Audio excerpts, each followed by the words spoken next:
It's created by the Institute of Basic Life Principles, and they have 49 different characters of Christ, and it's all biblically based. So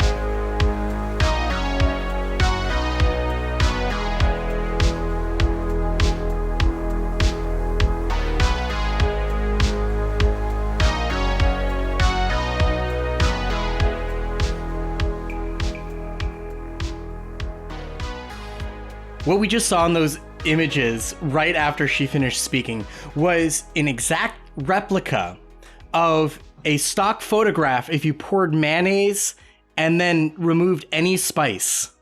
Welcome to Wet Wired. This is premium episode 11. Bill Gothard, the Duggars, and the Advanced Training Institute. I'm Sean Ondas. And I'm Julian Paul Butt. First off, I would like to thank everybody for all the support that we've received so far and all of our premium subscribers. You all are completely awesome.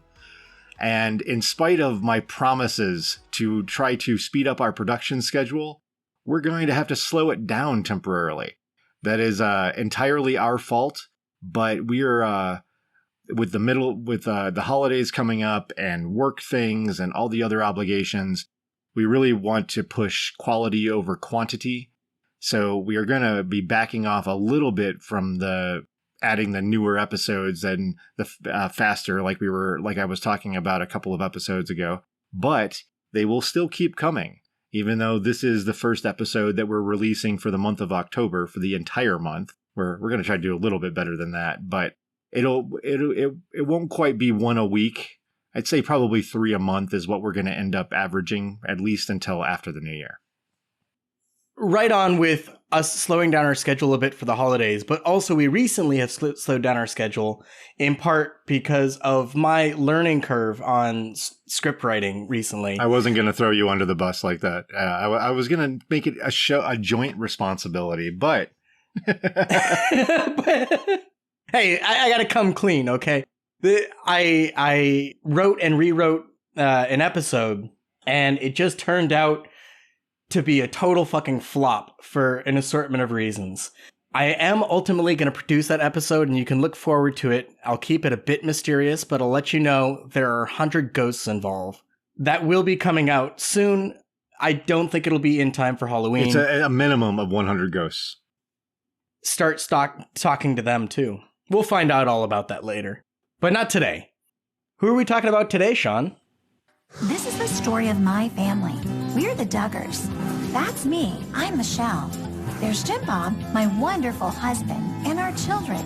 Josh is our oldest. He married Anna, and they had our first grandchildren, Mackenzie, Michael, and Marcus. Then there's Jana, John David, Jill, she married Derek, Jessa, Ginger, Joseph, Josiah, Joyanna, Jedediah, Jeremiah, Jason, James, Justin, Jackson, Johanna, Jennifer, Jordan, and our youngest daughter, Josie. That's a grand total of 19, and I delivered every one of them. Of course, with this many kids, we do things a little differently than most families. It isn't always easy, but somehow we make it all work.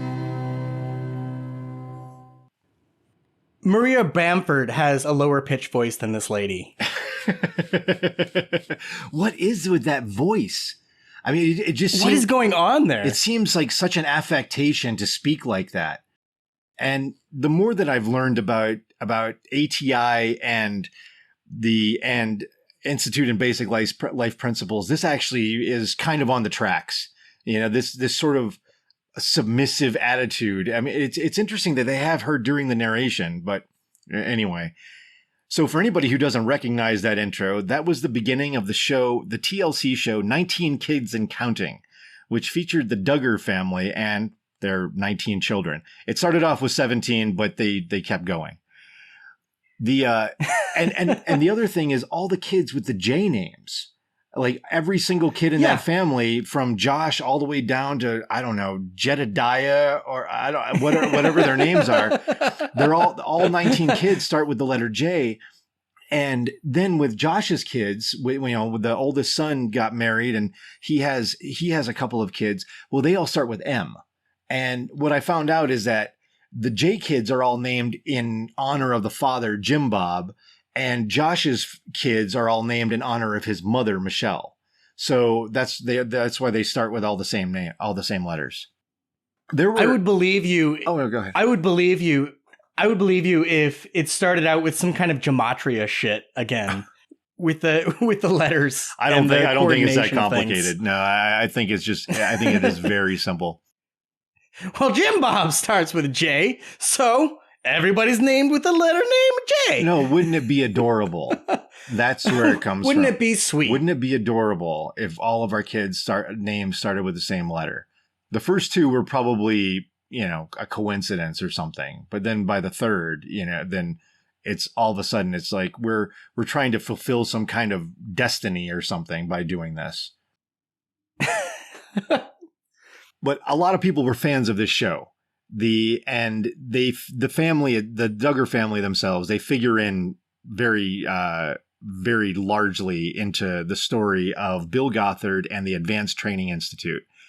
At the height of the show, it was TLC's most popular. And at one point, it averaged over 3 million viewers per episode. And it was not alone. TLC was making a lot of terrible shows during the 2010s. And it was absolutely notorious. Around the same time, there was Toddlers and Tiaras.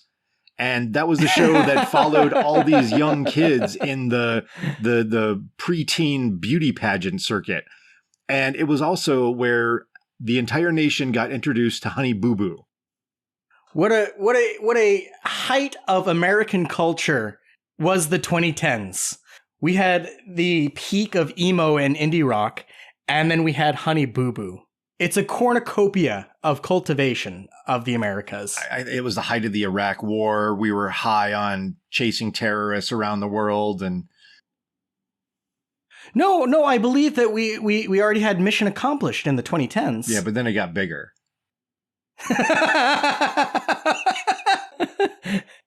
And TLC was cranking this out, but we had all the other supposedly educational shows coming around. We had History Channel with Ancient Aliens, and I don't remember any of these shows, except for maybe at that time Discovery Channel, having any kind of legitimate content that wasn't just low-rent reality TV. 19 Kids and Counting ran for about 7 years on the TLC network. The show centered on, just like the clip begins, the daily routines and the challenges of the extremely religiose Duggars, Jim Bob and Michelle and their 19 kids. Something that makes the Duggars stand out isn't just the fact that they had so many kids, but it was their reason for having so many. This isn't, a multiple birth story or an IVF scenario like Octomom, who had 8 kids all in, from what a single pregnancy. And you can see pictures of her pregnant with these 8 kids. It looks like she's about to have another full-size human come out of her body. That's how big her stomach was. Oh shit. No, Michelle Duggar, like she bragged about in the intro to their show, had all of those kids herself, one after another. She wasn't even adopting these kids. She was very proud of that fact, that she gave birth to every single one of them. They kept having children one pregnancy at a time because of some very specific Christian fundamentalist beliefs that are related to a particular Bible passage about how good it is for a young man to, quote, have a quiver full of children. The Duggars have a long-standing connection to a Christian fundamentalist organization that advocates that exact viewpoint, called the Institute in Basic Life Principles, and its founder, Bill Gothard. The Duggars also homeschooled their children with materials created by another Gothard organization called the Advanced Training Institute, or the Advanced Training Institute International. It was a wonderful time this year at the ATI conference. My little guys enjoy being a part of the little children's program. They teach them character qualities and little songs and do little arts and crafts. We decided that we wanted to use the ATI curriculum because it really focuses on character and building godly character into our lives. What Bill Gothard taught, and essentially what the Duggars believe, is that God will decide how many kids you should have. So the show was originally called 17 Kids and Counting, and then 18 Kids and Counting, because God wasn't quite finished with the Duggars yet. That idea of having God decide how many kids you're supposed to have sounds eerily similar to some of the routines that you see in Appalachia amongst certain sects of Christianity where they'll take snakes and fuck around with them. And if they don't get bit and or if they don't die, then God willed it. But if they got bit, then it was God's will. And really, having sex is similar to a snake bite for the Duggars.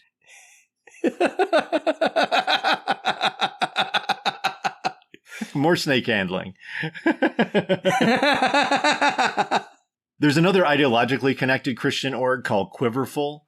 The Duggars have denied in the past any association with that group, but it doesn't really matter if they're directly associated because Quiverful also cites their motivation as the exact same Bible passage about a quiver full of children. Well, that's because they were living on the land. You need lots of dead kids because you're gonna go right through so many of them. Why do you need dead kids? What, for fertilizer? Oh, I'm sorry, not dead kids. You're gonna have lots of dead kids, so you need a lot of kids because a lot of them are gonna be dead.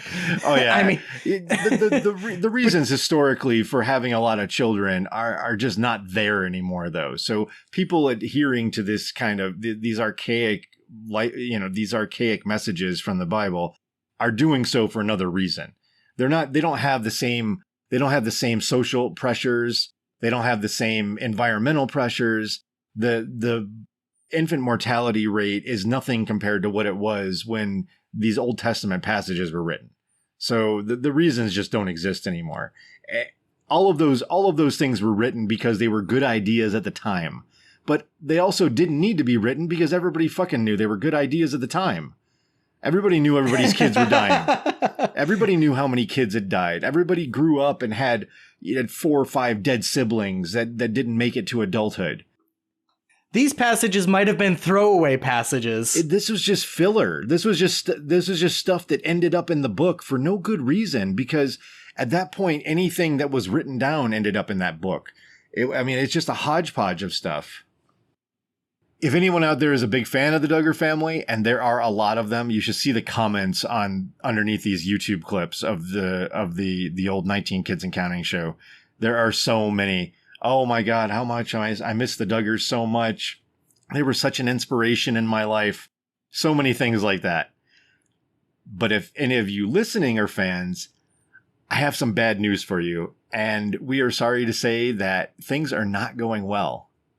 In April 2021, Josh Duggar, the oldest Duggar child, was arrested, the one with all the kids with the M names, was arrested by U.S. Marshals and charged with receiving and possessing child pornography. Prosecutors also allege that Josh installed a Linux partition on his computer to circumvent internet activity monitoring software. There was a lot of focus on the monitoring software and the fact that he went out of his way to try to circumvent it. But it also turned out during the trial that the monitoring software installed on his laptop was put there by his wife. It wasn't like an employer or something, anything like that. At the time, he was working as a used car salesman, and it was his computer. So she obviously thought that he was up to something. In May 2022, Josh Duggar was found guilty on all charges and sentenced to 12 and a half years in prison, followed by 20 years of supervised release. And when he gets out, he's going to have to register as a sex offender. Wow. Unfortunately, this wasn't the first time that Josh Duggar made headlines for a sex-related crime. 15 successful seasons for the Duggar family's reality show, 19 Kids and Counting. But the secret is out. Josh Duggar, now 27 and the oldest of the children on the TLC show, had sexually abused several girls when he was a teenager, and his parents didn't report it for some time. In Touch magazine broke the story. It was a total of 5 victims, and the ages, if you do the math, the ages range probably between 5 and 12 years old. In Touch magazine obtained the 2006 police report. The magazine reports that Josh Duggar was investigated for multiple sex offenses, including some that were felonies. In Touch found that Jim Bob Duggar, Josh's father, told police he was made aware of it in 2002, when a girl complained Josh, then 14, had been touching her breasts and genitals while she slept. Instead of alerting authorities, though, the magazine says Jim Bob told police Josh had been disciplined. Then it reportedly happened again in 2003. So in 2015, when Josh Duggar was 27 years old, He publicly apologized for molesting the 5 girls, 4 of whom were his sisters when he was a teenager. The 5th girl was possibly a babysitter for the younger Duggar children. You've been listening to a sample of a Wet Wired Premium episode. To listen to this entire episode and to hear our entire back catalog, you can subscribe on Patreon for just $5 a month. We also have a limited number of $3 a month True Believer memberships, but when those run out, they are gone. Thank you for helping us keep Wet Wired editorially independent and ad-free.